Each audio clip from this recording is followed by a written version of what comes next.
السلام علیکم dear student, my name is Mufti Abdurrazzaq, I am your Islamiat teacher. I hope کہ آپ سب خیریت سے ہوں گے۔ اللہ تعالیٰ سے دعا ہے اللہ ہم سب کو اپنی خیر و عافیت سے رکھے۔ بیٹا آج کا ہمارا ٹاپک ہے من ہدی الحدیث النبوی صلی اللہ علیہ وسلم سے پہلی حدیث۔ بسم اللہ الرحمن الرحیم۔ پیارے نبی صلی اللہ علیہ وسلم کی احادیث کو سننا اور یاد کرنا اور اسے آگے پہنچانا، اس پر اللہ کے نبی نے دعا دی ہے بیٹا۔ فرمایا کہ اللہ تعالیٰ اس شخص کو خوش و خرم رکھے، سرسبز و شاداب رکھے جو میری حدیث سنے، پھر اسے یاد کرے، پھر آگے پہنچائے۔ تو بیٹا پہلی حدیث جو حدیث نمبر 1 کہلاتی ہے، قال النبی صلی اللہ تعالی علیہ وآلہ وسلم افضل الاعمال لا الہ الا اللہ، بہترین اعمال میں سے لا الہ الا اللہ ہے۔ افضل الدعاء الاستغفار، اور بہترین دعا استغفار ہے۔ افضل بہترین، العمل جمع بیٹا عمل کی، کام کو کہتے ہیں۔ لا کا معنی ہوتا ہے بیٹا نہیں، الہ کہتے ہیں معبود کو، اللہ سوائے مگر، اللہ اللہ۔ پھر افضل آیا، افضل بہترین۔ الدعا، دعا کہتے ہیں بیٹا پکار، مانگنا۔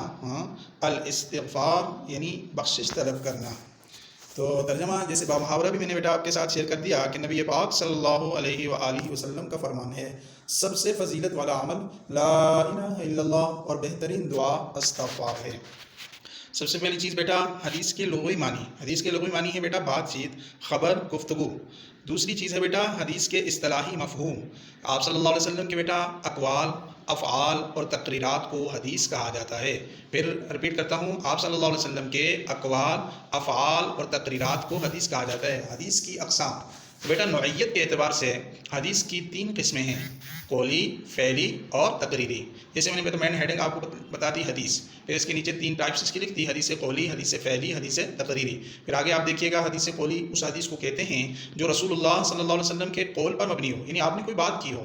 حدیث فعلی اس حدیث کو کہتے ہیں جو رسول اللہ صلی اللہ علیہ وآلہ وسلم کے عمل پر مبنی ہو، آپ نے کوئی عمل کیا ہو۔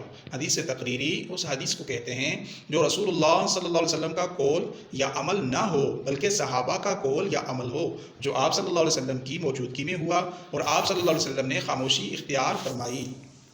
تو اب بیٹا افضل عمل، تو افضل دعا، افضل عمل لا الہ الا اللہ، اور افضل دعا الاستغفار۔ تو حدیث کے بیٹا بنیادی طور پر 2 حصے ہیں۔ پہلا حصہ ہے لا الہ الا اللہ، دوسرا حصہ ہے الاستغفار۔ یعنی پہلے حصے میں اللہ کی توحید ہے۔ توحید کیا ہے بیٹا؟ اللہ کو ایک ماننا، اللہ کو خالق ماننا، اللہ کو رازق ماننا، اللہ تعالیٰ سے اپنی حاجات طلب کرنا، اللہ کے علاوہ کسی کو سجدہ نہ کرنا، اللہ کے علاوہ کسی کی عبادت نہ کرنا، اللہ کے علاوہ کسی کے لیے نظر نہ ماننا، اللہ کے علاوہ کسی کی قسم نہ اٹھانا، یہ سب توحید ہے۔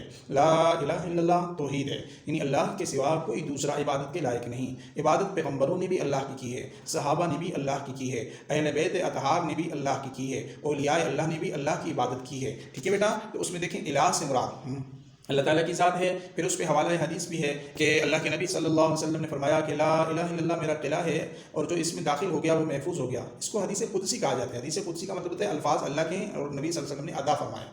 تو دوسری حدیث کا حصہ ہے استغفار، یعنی گناہوں کی معافی مانگنا۔ تو گناہوں کی اقسام، گناہ صغیرہ، گناہ کبیرہ، 2 قسمیں ہیں بنیادی، چھوٹے گناہ اور بڑے گناہ۔ صغیرہ چھوٹوں کو کہتے ہیں، کبیرہ بڑے گناہوں کو۔ تو اللہ کے نبی صلی اللہ علیہ وسلم نے فرمایا تم سب خطا کار ہو، اور بہترین خطا کار وہ ہے جو توبہ کرنے والا ہے۔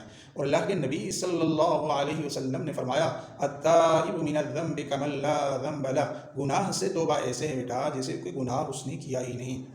تو یاد رکھیے گا کہ اللہ کے نبی صلی اللہ علیہ وسلم نے گناہ سے توبہ کرنے والوں کو گناہ سے بالکل پاک قرار دیا۔ تو ہر انسان خطا کار ہے، ہر انسان سے غلطی ہو سکتی ہے، لیکن غلطی کر کے، گناہ کر کے اس پہ اکڑ جانا یہ شیطان کی طریقہ ہے، اور گناہ کر کے اس پہ شرمندہ ہو جانا، اس پہ معافی مانگ لینا یہ فرشتوں کی صفت ہے، یہ حضرت آدم علیہ السلام کی صفت ہے، یہ حضرت انسان کی صفت ہے۔ تو یہ کام کرنا اللہ کو بہت پسند ہے۔ صغیرہ گناہ کی مثال بیٹا جیسے انسان گندا مندہ رہے، ہاتھ نہ دھوئے، منہ نہ دھوئے، پاؤں جسم صاف نہ کرے، غسل نہ کرے، کپڑے صاف نہ پہنے، ناخن وقت پہ نہ کاٹے، تو یہ گناہ صغیرہ ہے۔ گناہ کبیرہ بیٹا جیسے جھوٹ بولنا، رشوت دینا، غیبت کرنا، جھوٹی قسم اٹھانا، اللہ کے ساتھ شرک کرنا، ماں باپ کی نافرمانی کرنا، تو یہ سارے گناہ کبیرہ ہیں۔ اور ایک حدیث میں ان کو گنوایا بھی گیا، الکبائر الاشراک باللہ، کبیرہ گناہوں میں سے اللہ کے ساتھ شرک کرنا، حقوق الوالدین، والدین کی نافرمانی کرنا، وقتل النفس، کسی انسانی جان کو قتل کرنا، وشہادۃ الزور، اور جھوٹی گواہی دینا۔ تو اسی طرح بیٹا لا الہ الا اللہ کی اور بھی فضیلت ہے کہ حضرت رسول خدا صلی اللہ علیہ وسلم نے فرمایا کہ ایمان کے 70 سے زیادہ شعبے ہیں، جن میں افضل ترین لا الہ الا اللہ کہنا، جبکہ ادنا شعبہ راہ سے تکلیف دہ چیزوں کو ہٹا دینا۔ حیا بھی ایمان کا شعبہ ہے۔ تو اس حدیث میں بھی سب سے افضل جو ایمان کا شعبہ ہے وہ کیا ہے بیٹا؟ لا الہ الا اللہ، لا الہ الا اللہ، لا الہ الا اللہ۔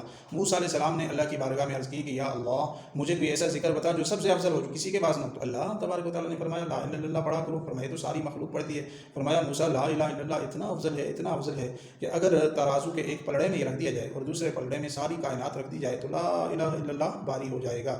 اسی طرح دوسری چیز بیٹا جو بتائی گئی ایمان کا شعبہ وہ ہے راستے سے تکلیف دہ چیزوں کو ہٹا دینا۔ مثلا آپ جا رہے ہیں راستے پہ، کوئی کانٹا پڑا ہے، کوئی پتھر پڑا ہے جس سے کسی کو تکلیف ہو سکتی ہے تو وہ چیز وہاں سے ہٹا دیں۔ اس طرح حیا بھی ایمان کا بیٹا ایک مستقل شعبہ ہے، یعنی شرم کرنا، حیا کرنا، اللہ تعالیٰ سے حیا کرنا، نبی علیہ السلام سے حیا کرنا، والدین سے حیا کرنا، بڑوں سے حیا کرنا، اساتذہ سے حیا کرنا۔ اسی طرح بیٹا ایک اور حدیث ہے کہ سیدنا ابو ذر فرماتے ہیں کہ میں نے رسول اللہ صلی اللہ علیہ وسلم سے عرض کی کہ اللہ کے رسول صلی اللہ علیہ وآلہ وسلم مجھے کوئی نصیحت کیجیے۔ آپ صلی اللہ علیہ وسلم نے فرمایا جب بھی تم کوئی برائی کرو تو اس کے پیچھے نیکی لگا دیا کرو، وہ اس برائی کو مٹا دے گی۔ میں نے کہا اللہ کے رسول کیا لا الہ الا اللہ بھی نیکی ہے؟ آپ صلی اللہ علیہ وسلم نے فرمایا یہ افضل ترین نیکی ہے۔ گویا لا الہ الا اللہ کیا ہے بیٹا؟ افضل ترین نیکی۔ اچھا بیٹا جب حدیث کا نام آتا ہے تو آپ کے ذہن میں حدیث کی کتابوں کا نام بھی آتا ہوگا، حدیث کی قسموں کا نام بھی آتا ہوگا۔ تو یاد رکھیے مسلمانوں کی حدیث کی 6 مشہور کتابیں جن کو صحائح ستہ کہا جاتا ہے، یعنی 6 صحیح کتابیں۔ صحیح بخاری نمبر 1، نمبر 2 صحیح مسلم، نمبر 3 سنن ابی داؤد، نمبر 4 سنن نسائی، نمبر 4 جامع ترمذی، نمبر 6 سنن ابن ماجہ۔ ان کو اصول ستہ یا کتب ستہ بھی کہا جاتا ہے۔ پہلی 2 کتابیں یعنی صحیح بخاری، صحیح مسلم، صحیحین کہلاتی ہیں، جبکہ آخری 4 کتابوں کو سنن اربع کہا جاتا ہے۔ تو یہ ہماری 6 مشہور کتابیں، سب سے پہلے نمبر پر صحیح بخاری ہے۔ اسی طرح ایک اور حدیث بیٹا لا الہ الا اللہ کی فضیلت میں کہ لا الہ الا اللہ جس نے 70,000 مرتبہ پڑھا نا اللہ تعالیٰ اس کی بخشش فرما دے گا، اور جس کے لیے پڑھا اللہ اس کی بھی مغفرت فرما دے گا۔ اس لیے اپنے جو عزیز دنیا سے چلے گئے ان کے لیے بھی ہم یہ لا الہ الا اللہ کا وظیفہ کر سکتے ہیں کہ 70,000 مرتبہ مل کر بیٹھ کر پڑھیں تاکہ سب کی بخشش ہو جائے۔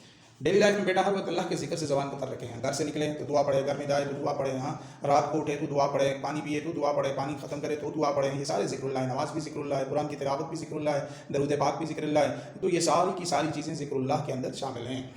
گھر کا کام بیٹا حدیث نمبر 1 افضل الاعمال لا الہ الا اللہ و افضل الدعاء الاستغفار، یہ مکمل بیٹا اس کا ترجمہ، تشریح، مفہوم اور اس کے اندر جو حدیث کے جو 2 شعبے ہیں ان کے بارے میں ڈیٹیل سے اپنی نوٹ بک پہ کمپلیٹ اور صاف کام لکھ کر لانا ہے۔ فی امان اللہ، اللہ حافظ، اللہ حافظ۔